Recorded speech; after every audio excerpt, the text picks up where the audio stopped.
This documentary, The Hidden Disability, is funded by Cumashu Naman with the television licence fee. The effects are profound. So unfortunately, children with fetal alcohol syndrome disorder would have problems with learning, with executive functioning, with memory, task performance, coordination difficulties. They are life-changing. Part of the damage that's done to the brain is processing and time and actually being able to follow through with instructions. So, you can say, right, go upstairs, get dressed, get your teeth brushed, wash your face, comb your hair. So there's 4 instructions in one conversation. Now you and I could probably deal with that and manage that and process that. Somebody with FASD will get to the top of the stairs and go, okay, I've got to get dressed, I think. They shape lives in ways few people truly understand. The best we have had is a suspected diagnosis because there was nowhere to go to have it done. I knew by the time, with Googling and going back over everything, and I knew by the time they were in their late teens that we were talking about FASD, but I had no idea where to go with that.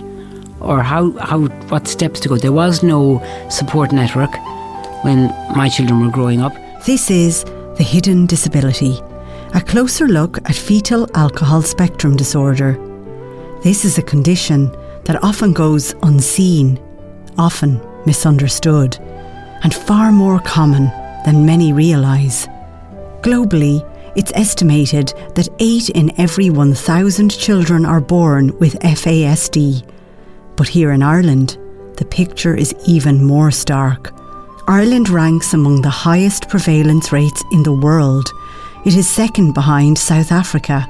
Each year, around 6,000 babies in Ireland are born with a form of fetal alcohol spectrum disorder, and the wide reality is even more significant, with the HSE estimating that up to 7.4% of the Irish population are living with FASD.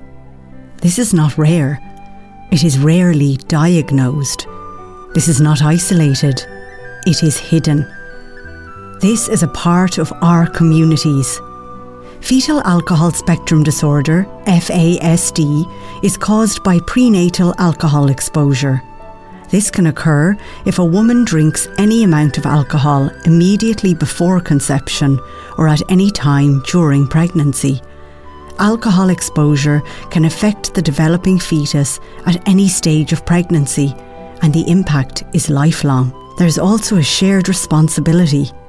Men should not drink any amount of alcohol in the 90 days before conception or at the time of conception, as this may also affect outcomes for their child. But there is one statistic that cuts through everything else. One that changes the conversation entirely. FASD is 100% preventable. I find if there was a lot of instructions, like we'll say at work or if someone's explaining something, I find it would just be harder for me to hold the information. I think the hardest part is when I pretend I'm okay or I say I'm fine, and people want to see the good version of me, and that's when people really don't know what's going on behind the doors or anything like that. It makes life quite difficult in someone will give you an instruction, I'm still processing that, but someone else has already given another instruction, and then that leads to people saying that I'm misbehaving or not listening, which made the whole early part of my life very difficult. You've just heard from people living with FASD every day. But what exactly is FASD? Fetal alcohol syndrome disorder is an umbrella term used for children with adverse neurodevelopmental condition, which means that it's a condition that affects the brain and almost every part of the body, which is caused by ingestion of alcohol during pregnancy, at the time of conception, and as well as by the ingestion of alcohol by the father approximately 2 months before conception. So it's a lifelong condition which is 100% preventable. This is Professor Farhana Sharif, expert medical advisor and clinical lead for FASD Paediatrics at the Royal College of Physicians in Ireland. We know that alcohol is a teratogenic agent. That means that it causes damage to the growing fetus. So when alcohol is ingested, the liver of the fetus is not mature. And also when the alcohol is in the amniotic fluid, which is the fluid around the fetus, the baby or the growing fetus swallows and then recycles it within the uterine environment, which means that the effect of the alcohol is far more than the effect of alcohol on the person who's drinking it. So therefore, the alcohol can affect the brain of the child, can affect the muscles, the heart, and kidneys, immune system, the gut, almost every part of the body. And basically how it acts on different levels of the cells, and just one of the mechanisms by way it works, and unfortunately predominantly on the brain cells, as well as the cells that makes our facial features, is by a process called apoptosis, which means programmed cell death. So it actually, the metabolites of alcohol actually attaches itself to critical cell lines and causes them to be destroyed, causing the typical facial features and the brain damage to different critical organs of the body. To understand this more clearly, this documentary brings it back to basics: what alcohol actually does to the brain, and why those effects are so significant. And just for anybody just to think about it, why is it that when we drink, we get drunk? It is a chemical. Alcohol is a chemical that is having an effect on your brain. That's why we experience the feeling of being drunk and feeling tipsy and all those kinds. That's why we say you shouldn't drink and drive, because it is affecting you. The social aspect of having a drink after work or relaxing with friends is different to the biological effect of what alcohol is doing. And it is having a biological effect during that period of time that then effectively causes a problem. At any point during that pregnancy, in somebody who is vulnerable, because it doesn't affect everybody, and that's a really important message, is we don't know who is going to be at risk at any point during the pregnancy. So therefore, that's why we say avoid it. That doesn't mean somebody who's had one drink early in the pregnancy should be thinking about having terminations of pregnancy because they've damaged the child, because they probably haven't. This is Professor Raja Mukherjee, a consultant psychiatrist and Professor of Psychiatry at the University of Surrey and an honorary professor at the University of Salford. I got involved in FASD purely by accident. I had started during my training as a lecturer at St George's, and my boss at the time, Professor Sheila Hollins, who's now a Baroness, gave me a pack of information that she'd got from a charity to say, here you go, you're the new lecturer in the department, why don't you have a go at doing something with this? Because we had a new website to give information to medical students about intellectual disability. That's my background. First thing I did was a terrible job, and I was told to do it again, as you do when you're learning. I started to look into the science and the literature, and it shocked me as to how little was being done in the UK about this at that time. I shouldn't have been the expert when I was still training, but that's what I had to become because nobody else was doing it. It's a journey that's never stopped. And all the questions we had way back then, I'm talking 20, 25 years ago now, all the questions we had then, many of them have been answered. And internationally, there's further work answering some of the questions. So one of the questions that always comes up about is what's men's effect? And for many years, we had to say, for example, we just don't know. We know that men can affect the sperm, but it's an inconsistent genetic factor. What we're now seeing with very emerging research, so 25 years down the line, where we know that even men who drink heavily can affect the sperm in certain areas, which can be passed on in a very consistent manner in animal studies. But science moves on, and what we started back then was a situation where it just piqued an interest. Because nobody was doing it, and call me stupid or stubborn, but I just kept at it. Professor Raja and Professor Farhana Sharif outlined the stages of development and the signs parents may begin to notice after a child is born. So, for early diagnosis, people have to be informed, and this is one of the things that we need to work on in Ireland, because the awareness of fetal alcohol syndrome is still not there yet. So, people need to be aware of this condition, but people also need to be aware of the fact that for every child who's showing the facial features of fetal alcohol syndrome disorder, there are 10 who do not have the facial features, and they're misdiagnosed, and they can be misdiagnosed as autism spectrum disorder or ADHD or other neurodevelopmental delay. So it's very important for early diagnosis is for people at all levels, whether they're general practitioners, public health nurses, pediatricians, to be aware of the diagnostic process. If a child is born to a mother who's had prenatal alcohol exposure, if it's really, really obvious and there's real facial problems and there's lots of physical problems, you can pick up things fairly quickly. But that's rare. Let's be fair, that's not very common. Babies with fetal alcohol syndrome disorders can be diagnosed as early as at the time of birth. There's a small percentage that can be diagnosed at birth if they show the typical facial features and growth restriction.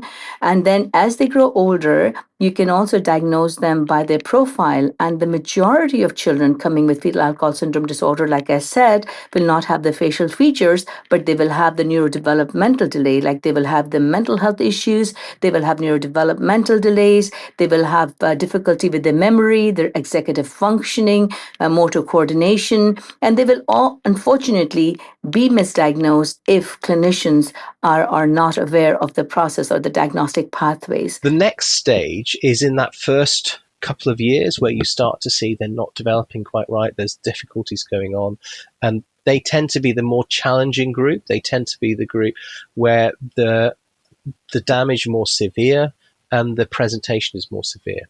Because the thing about prenatal alcohol exposure and how it works, it causes damage to the brain and body, but in the brain it causes damage in the central parts. So you'll have bits of the brain that work really well, and you'll have bits of the brain that don't work really well. And it's the connectivity between these different centers of the brain that actually is damaged. I've started to call FASD more of a connectivity disorder, where the different bits of the brain and the wiring of the brain just isn't connected.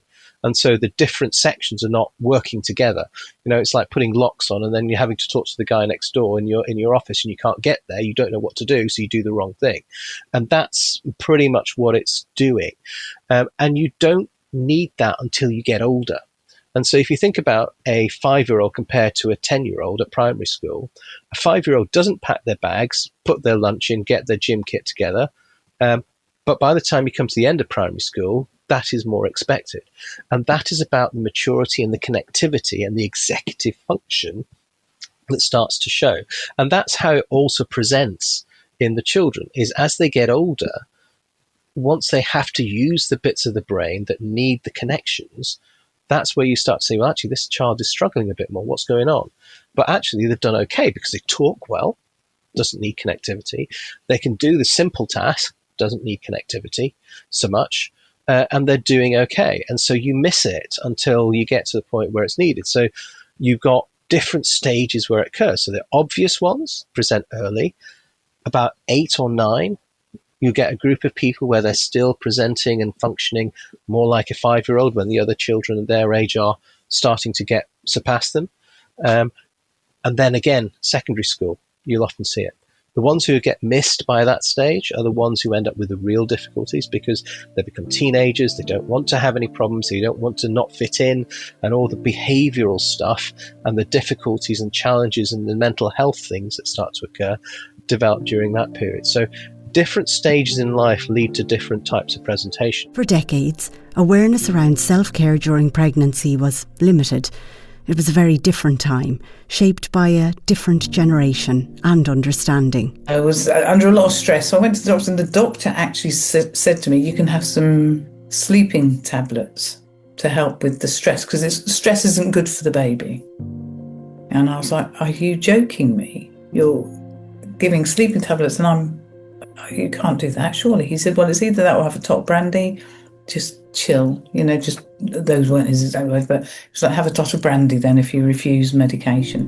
This is Jan Griffin. She discovered she was pregnant at the age of 40. And yet I was still going to the pub after, I was still working, and I was going to the pub after work, but instead of drinking lager, I'll have Guinness, genuinely, because it had iron in it. So I would have a pint of Guinness rather than anything else, just so that you're joining in and all the rest of it. Didn't even think anything of it. Zero thoughts of anything. And then, so that was how the pregnancy progressed. It was just a bit of a very stressful pregnancy. And they were going to take him out on numerous occasions. That started in November, then December. And eventually they took him out in February, saying he wasn't growing. He was literally a skeleton with skin. When they took him out, he was in care, obviously, because he was so tiny. I mean, he was a kilo, so he was 2 pounds, less than sugar. He was the size of an Action Man, smaller than an Action Man. I have a photograph of that. And he started eating. That's what happened. He was very jerky. And I'd say, oh, well, why is he jerking? Oh, no, that's fine. It's just very small, so maybe the light, maybe this. I was like, oh, okay. More often than not, it is parents or guardians who are the first to notice that something isn't quite right in their child's development. In the middle of primary school, Leisha got diagnosed with a mild intellectual disability and auditory processing disorder, and Liam got diagnosed with ADHD. This is Anya O'Halloran. Anya and her husband adopted their daughter Leisha from Belarus in 2003, and a few years later welcomed Liam into their family, who was adopted from Ukraine. You were given this beautiful child and said, so more or less along the lines, love will conquer all, go and have a good life. And over the years, it starts with tiny things. So maybe not sleeping so well, or maybe just smaller things that everybody says, look, my child is like that. Or, you know what, you've just brought a child home from an institutional background. They'll be fine. You relax, be a good parent. So you go, okay, maybe it's us. And life goes on, and it becomes, you go into school and it starts in school, and they're a little bit maybe not quite like the rest of the kids. They're not developing along the same way. They're not reaching the same milestones. And then suddenly you begin to notice that their peers have pulled back a little bit, and it's much more scaffolded in primary school. So it's normally done parent to parent. Everybody's included in birthday parties. Everybody's included in all the main events. So nothing's ever really noticed. And it was only really when I went into secondary school that things became quite challenging. And they were extremely challenging for them in secondary school, all through secondary school. And at that stage, people are really quite openly saying, you're very over anxious, you are that adoptive parent. It is that whole road that people are on. COVID hit then, of course, and that was, Leisha felt very safe at home. That led to its own challenges. And Liam decided that he wasn't going to go back to school. He just thought that was enough for him. And we couldn't fight that anymore. It was quite a struggle to keep him in school throughout those years.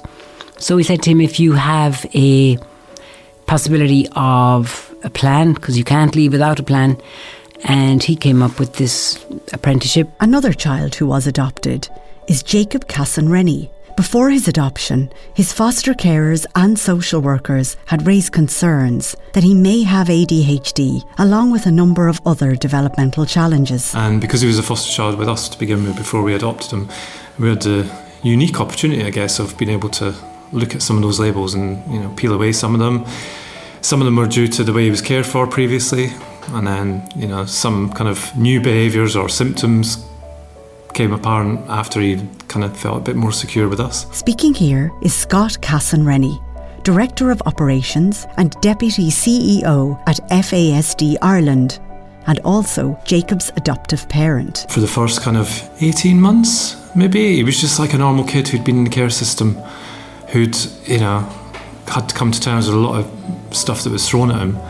And I think for us, we didn't think of anything that could be diagnosed that would have kind of summed him up.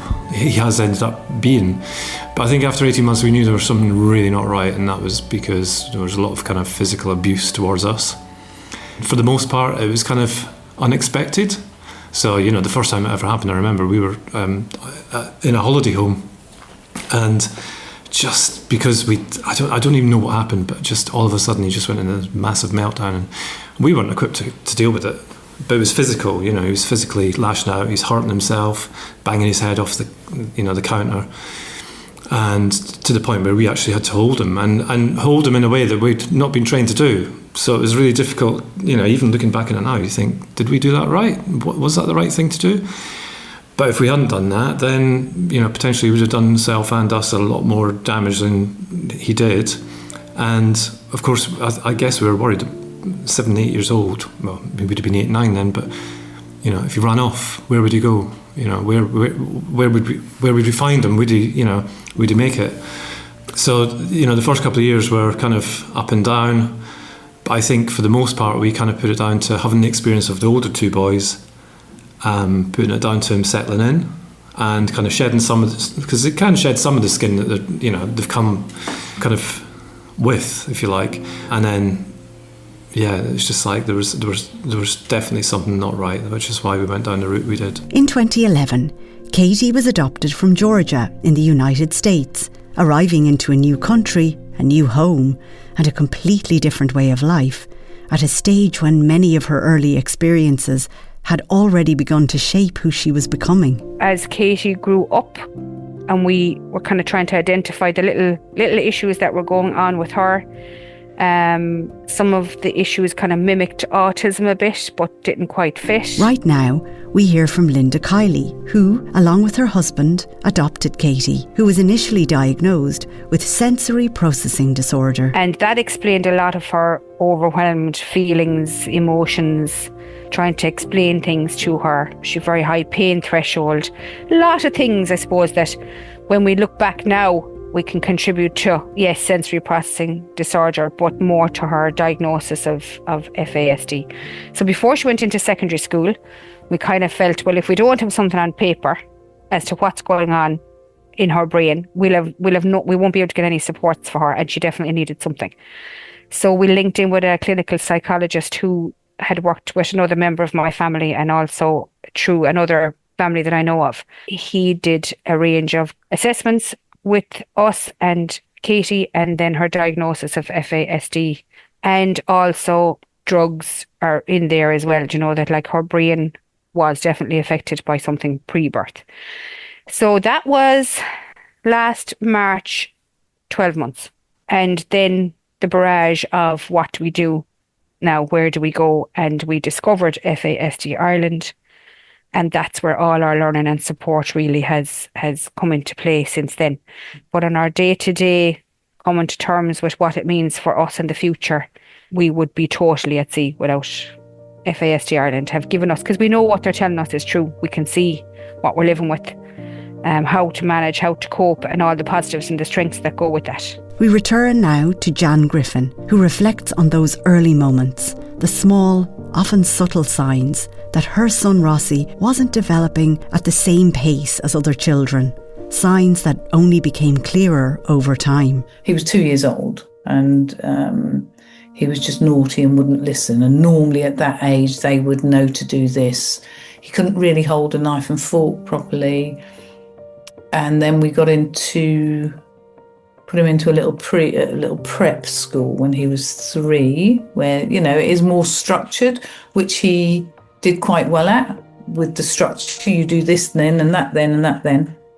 But again, he wasn't remembering things, and he would have these massive meltdowns if he wasn't allowed to do a certain thing that he'd got used to. So at the grand age of 3 and a bit, I think, he had his first educational psychologist come in, and he put it down to pedantics and semantics, wording, so people had to be careful with what they spoke to him, and made sure that it gave him easy instructions and things like this. And to be honest, it kind of remained like that even to this day at 23 years old. So that's how his life went. It didn't matter. We went to different schools, and on the 3rd school, I didn't even bother telling them that he'd got an IEP. I thought I'd let them, maybe it's just something that's following him, and maybe they won't notice, and maybe he'll be different. I'm not going to offer up the information, because I didn't have a clue. I had no clue. Year 6, it was very apparent that he had memory problems, organisational problems, couldn't do maths, 0 numbers, anything abstract, couldn't work with. But he was absolutely fantastic at anything creative. Through all of the years of educational psychologists and all these other people, he also then he used to have convulsions as a baby. They led in then to convulsions. He couldn't control his temperature. And I've got this whole host of labels now: autism, ADHD, defiance disorder, epilepsy, hypermobility, high blood pressure, all at the grand age of 12. But a beautiful, lovely kid, fabulous kid. A very sad kid as well by this point, because he was always naughty.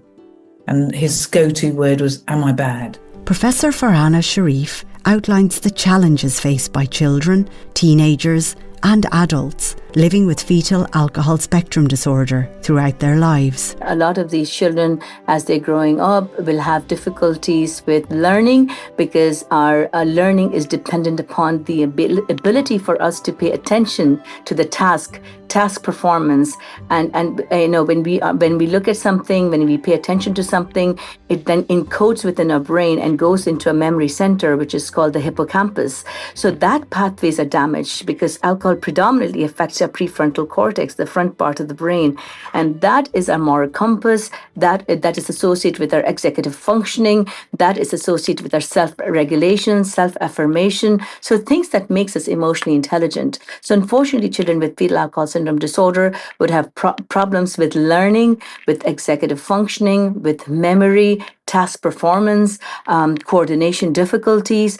They could have problems with their muscles, muscle weakness. They have their problems with their immune system. They can have increased risk of infections, problems with their heart, problems with their kidneys. So it affects almost every aspect of the body, but predominantly as they're struggling through the school system, they could be classified as hyperactive or not being listened, and as children who are not listening, or bold, or mislabeled, and misinformed, and this misinformation can have a detrimental effect on them, because we know that these children, that if we intervene early, they can have a very good outcome. That was an outline of the challenges faced by those living with fetal alcohol spectrum disorder. Professor Raja Mukherjee now explains that FASD often overlaps with conditions such as autism spectrum disorder and attention deficit hyperactivity disorder, with shared traits including difficulties in attention, communication, emotional regulation and social interaction, making diagnosis both complex and at times delayed. The thing that people struggle with is the relationship between all these disorders. Autism and ADHD is the outcome of where the brain isn't wired, typically, for social communication, for inattention. So if you've got a social communication or a rigidity in your presentation and a difficulty, you'll end up with this thing that we've defined as autism. If you have a problem with hyperactivity or inattention, you'll end up with this thing called ADHD, which we defined it. What we don't always know is what's caused that. Now, FASD is the cause, as I said earlier on, of brain and body damage. So it is what we call an etiological disorder. It is a thing that is causing the damage to the brain and body. So what you don't know with something like FASD is in an individual what their outcome is going to be, what the extent of that damage is going to look like. And so if you damage their social communication centers or their inattention centers, they're going to end up with these things that we've called autism and ADHD. Now, I realize that the neurodivergent community are taking on autism and ADHD as identities, and it's changing in our pattern, but they started as diagnoses, and they started as something that we defined to try and explain a type of presentation. And if we think about it in terms of the context of how something like FASD is the cause of brain and body damage, that damage, and when its extent to how the wiring is interacting, then leads to these types of presentations. And to be fair, most causes of autism and ADHD will be genetic or other things, but a proportion of them some of them will be due to prenatal alcohol.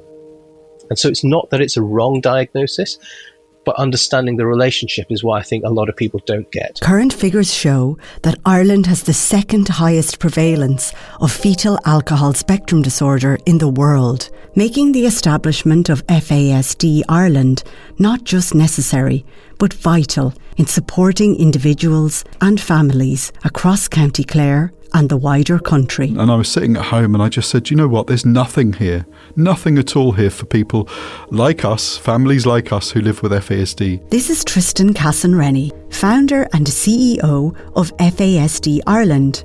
Tristan did not come from a medical background.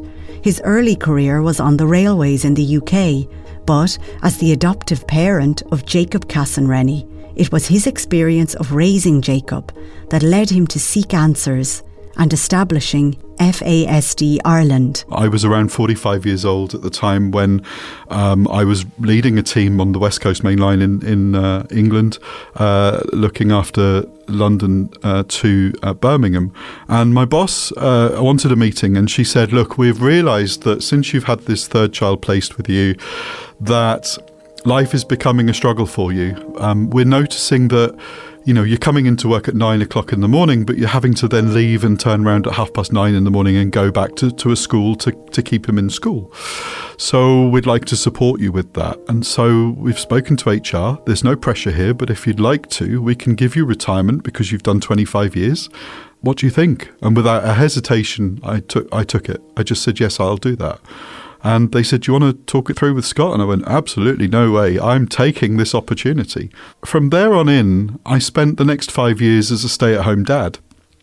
And in those 5 years, we'd moved back to Ireland. We'd lived in Ireland for many years before that, but we moved back to Ireland because Jacob had turned 12 and I've always wanted to come back to Ennis. And essentially it was to move him between primary and secondary school. That was the last opportunity. 21st September 2021, I set up FASD Ireland.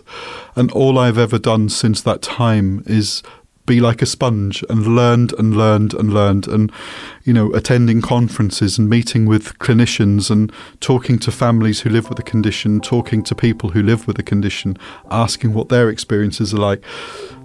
Looking at my own experience and Jacob's experience as he navigates education and third level education, learning from all of that. Supports are vital for families that may have a diagnosis of FASD in their family, as Professor Farhana and Professor Raja discuss. Unfortunately, in Ireland, we need to recognise, first of all, fetal alcohol syndrome disorder as a disability, and fetal alcohol syndrome disorder is not recognised as a disability. And even as a clinician, as a paediatrician, and one of the very few in Ireland who can diagnose FASD using the 4-digit diagnostic coding.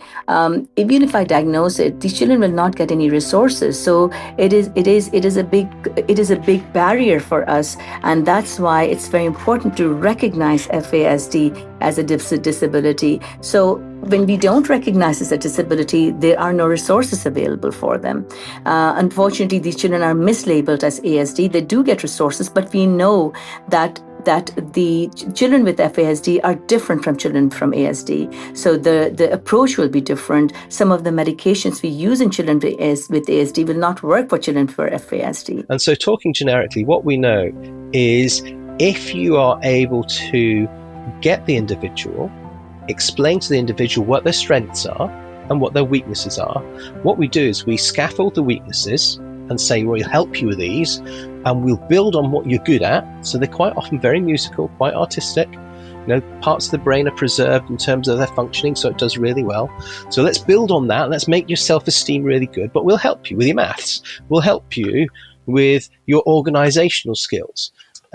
These are the kind of things that we actually say, look, we start to understand it. So the self-esteem part of somebody, their mental health issues where they're going to run away from things that cause them difficulty, the need to fit in and actually go down the wrong routes because they don't have the right understanding, and their exploitation, they're exploited a lot by criminal gangs, this group, and they end up in the criminal justice system. We can try and shift that trajectory, and the sooner you know it, the better the long-term outcomes. To do that, you have to support families, teaching them how to parent differently. because standard parenting programs don't work. You have to do different type of parenting because their brains are wired differently. So doing a standard parenting program isn't going to work. And so you have to parent differently. That then leads to self-esteem being better. The individuals themselves need to know what their strengths and weaknesses are, when to ask for help, when not to ask for help, having support groups and networks around them. At the heart of fetal alcohol spectrum disorder are the people it affects. I read in my birth note that my birth mother had been drinking throughout the pregnancy. This is Leisha O'Halloran. So I started Googling about FASD as I never heard of it before. I was just getting very, very curious about it. Leisha is originally from Belarus, has, like many others, developed her own ways of navigating the world, adapting to each situation as it comes, much like her adopted brother Liam O'Halloran. I only found out really when it's actually my mother, she got a job in FASD Ireland, and it was only, I think she's there about a year and a half now. So it was only then really when I found out. Liam is originally from Ukraine. He and his adopted sister Leisha look back together on their school years, a time they both found particularly difficult. So FASD has made my school years extremely difficult and very challenging. To me, I would see other kids forming groups and they would be talking about stuff that I would be excluded from, or I wouldn't know what they were talking about. Well, I found in school now, making friends and getting along was quite a challenge for me. The more I tried, I found the more people, they kind of saw me as an easy target. So they're like, oh, he's different. He'll do anything, just to fit in. I remember one time especially when I was in leaving third year in secondary school. We had a designated area for the lunchtime area, which was called the canteen.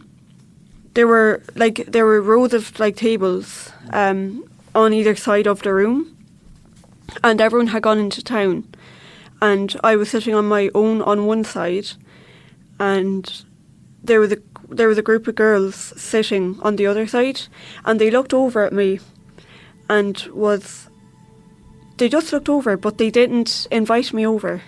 So I think trying to form friendships is a very big part and very challenging for people living with FASD. I find the way that the teachers worked in school, it was always at the same pace. So it wasn't, I know 90% of the students, they would have had the work done at the time that they had, whereas I'd be only halfway done, and then the teacher would be like, oh, let's just move on. I'm like, I'm not done. So then I found that the teacher kind of, they didn't really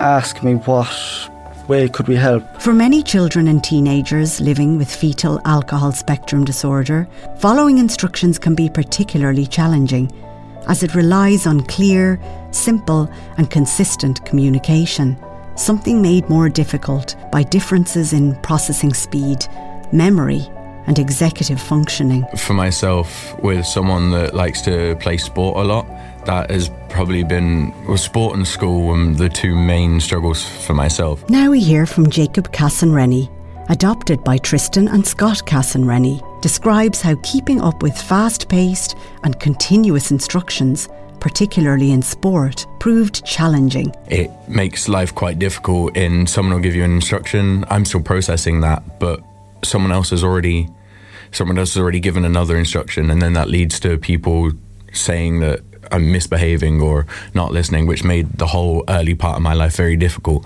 especially when there was no education around FASD.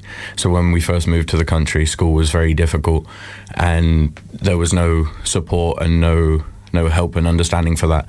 But once we started working with the school and people started to understand how it impacted me and how they could work together with my parents to help solve that problem, life got a lot easier, and I finally made it to university, and I just did my first year of uni and functioned in a high level sports team with continuous instructions. So with the support and help of everyone wanting to learn about FASD, it's definitely helped me grow more as a person. This documentary, The Hidden Disability, has heard from experts and parents, but without doubt it is those living with fetal alcohol spectrum disorder who have offered the most powerful insight, opening a window into their world and the daily challenges they navigate. For this documentary, each contributor was given the questions in advance, allowing time and space to prepare. Right now, Leisha O'Halloran, Liam O'Halloran and Jacob Casson-Rennie look towards the future. Sometimes we need a little more patience than other people, or we might need a little more help than other people. I'm going to take school as an example. So if a teacher asked a student a question on probability, and let's just take maths, and the teacher called on a different name of the student, and that student could answer the question, that's what people need to be more aware of, is that we need a little longer to maybe answer a question. I'd like people to understand that at the end of the day we're all human. Some have more challenges than others, but I suppose if there was a bottom line, it's stop judging people because they're not like everyone else. We all have our own challenges, so I suppose stop judging would be the biggest thing that I'd like people to understand. I spend all my time talking to people and trying to educate people as much as I can, because without word of mouth, the word of mouth is your key distribution of any information. You mention it to someone and someone goes, okay, I have to look into this. And then the people they know end up hearing it in conversation. So you just have to communicate. Like when I first went to college, I explained to all my housemates and stuff like that. And then I sent emails to lecturers at the beginning of college just explaining my situation and how that works for me, and then to the disability support in the university. And with that, then they started to just ask me for meetings personally to help then develop their support system for that within the university, and that helped me get through my first year. The establishment of FASD Ireland has provided families with support, guidance and a compassionate ear as they navigate the realities of fetal alcohol spectrum disorder in their lives. But when the light fades and the outside world quietens, it is parents and guardians who are left to carry the weight, offering patience, reassurance and constant care to children living with FASD, often in moments that go unseen and unsupported. For Scott Casson-Rennie and Tristan Casson-Rennie, Jacob's adoptive parents, maintaining a consistent routine became essential, helping him cope with daily challenges and reducing the risk of becoming overwhelmed. His routine had to be really strict. Like, you couldn't deviate from it at all, because if you did, then God help you. But things like, you would leave at the same time for school every day. We'd have to either go, if it was a day where one of us didn't have a car, say as an example, it'd be like preparation the night before. Oh, we're going to have fun tomorrow. We're going to walk to school, and really preparing them for it. But even things like in school with timetables and things like that, I never remember Jacob holding the timetable in his hand, because he just didn't understand the connection between, the first class of the day, the second class of the day, and the third class of the day. He knew what they were and he knew where he had to be, but if it was written down for him, he didn't really get it. He didn't really understand how it all connected through. And then I think, with the exception of his obsessions, he was very much routine driven in terms of, times and days and things, and he'd know when he had to go to Cubs, or he'd know when he had to go swimming, or stuff like that. But weekends, just absolute hell. We actually had to stop people visiting us for a couple of years at home, because he just couldn't deal with people coming into the house. If people came into the house, his behaviours just spiralled into something that was unrecognisable to us. It was just too excitable, for us to be able to cope and manage with. And his whole bedroom would end up down in the sitting room because he would want to be shown them things and stuff like that, because it was it wasn't in his routine, it was new. It was him trying to kind of, I don't know what he was trying to do with these new people, and the same way going to people's place, if we went to, like, say, a birthday party, we had to stop doing that as well, because literally within an hour we would have people trying to help us to stop him, running off or climbing up a big tree because he'd just, sensory overload. I think that's a lot of it, sensory overload, if there's no routine. Was just massive for him, and it just got to the point where we couldn't cope with it, so we had to cut ourselves off from the world. Anya O'Halloran, adoptive parent to Leisha and Liam, also emphasises the importance of maintaining a consistent routine for her children. Their routines are really important for them, but I suppose the ADHD side of things makes impulsivity an overwhelming instinct. So you can teach something, you can say how to do it, you can explain 100 times, but still on the 101st time the same thing will be done again. And if you don't have an understanding around FASD, that's a deeply frustrating thing as a parent, to say, look, they seem to know what's going on, then they're not doing it. You wonder, is it defiance?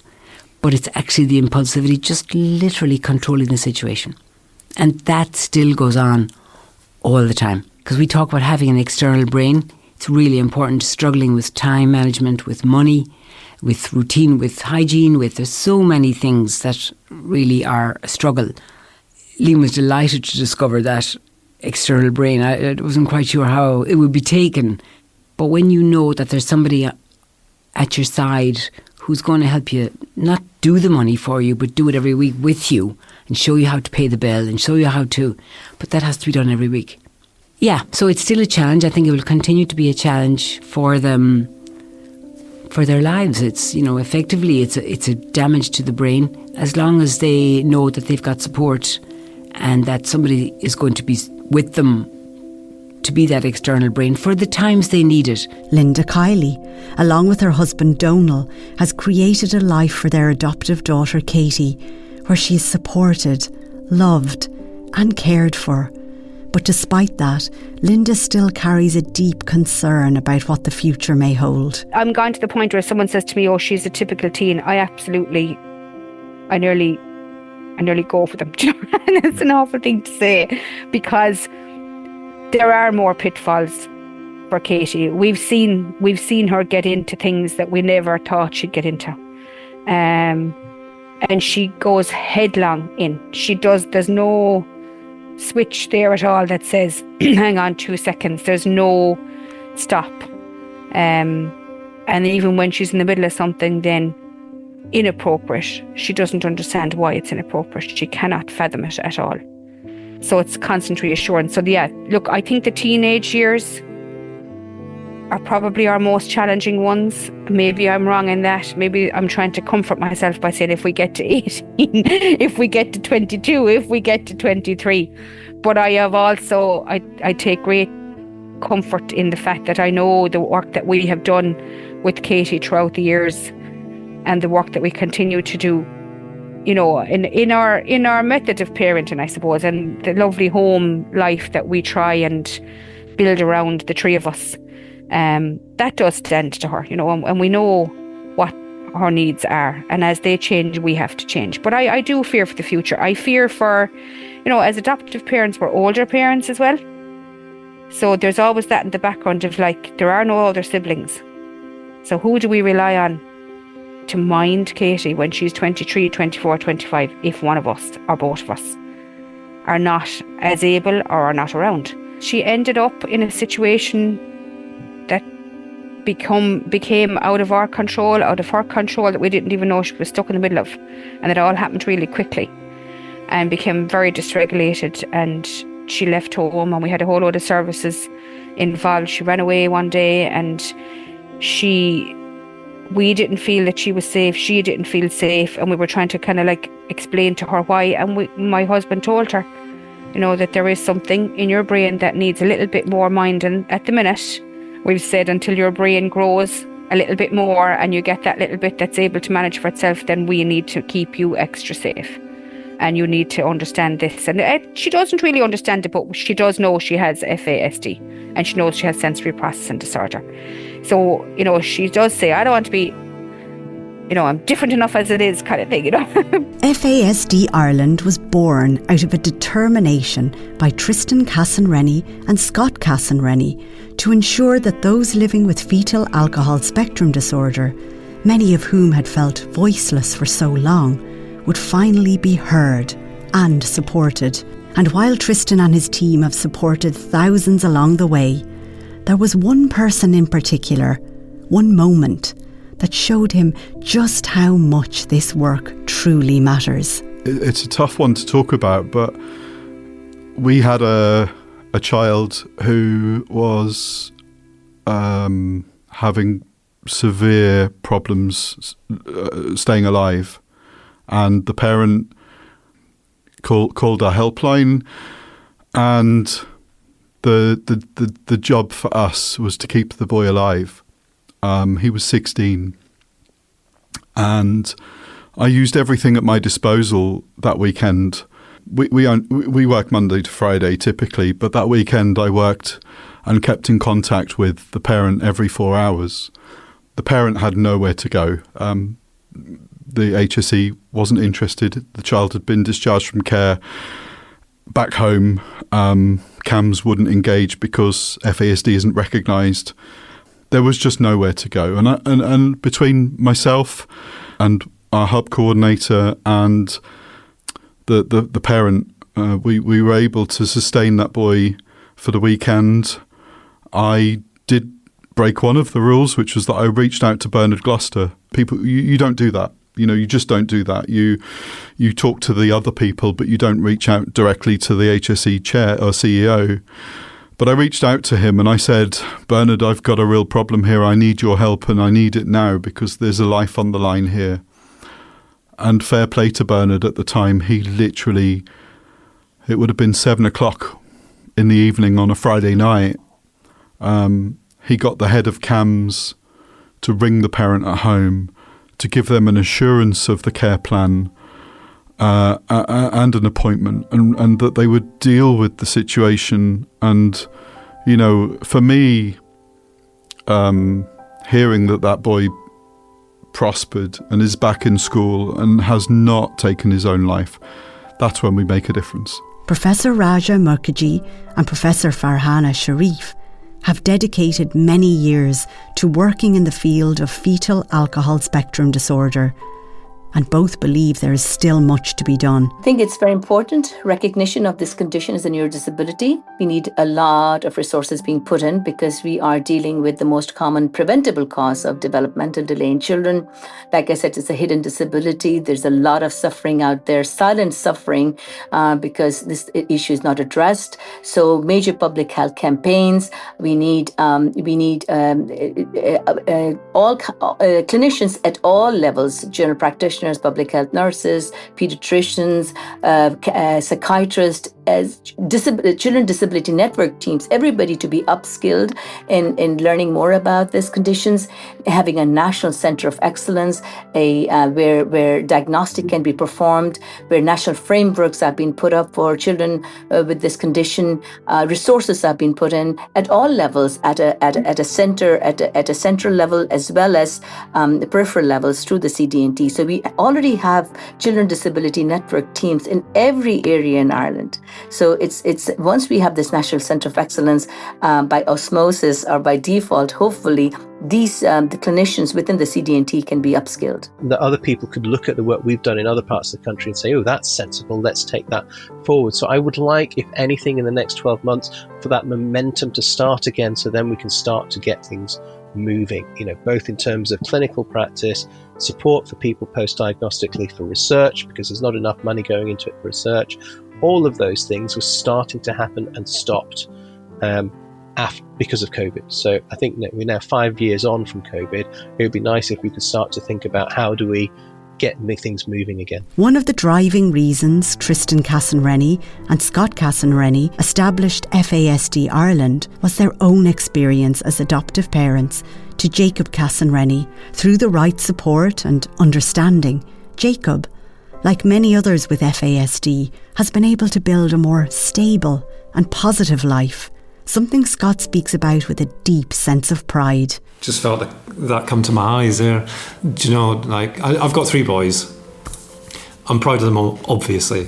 You know, anybody who has kids are proud of them.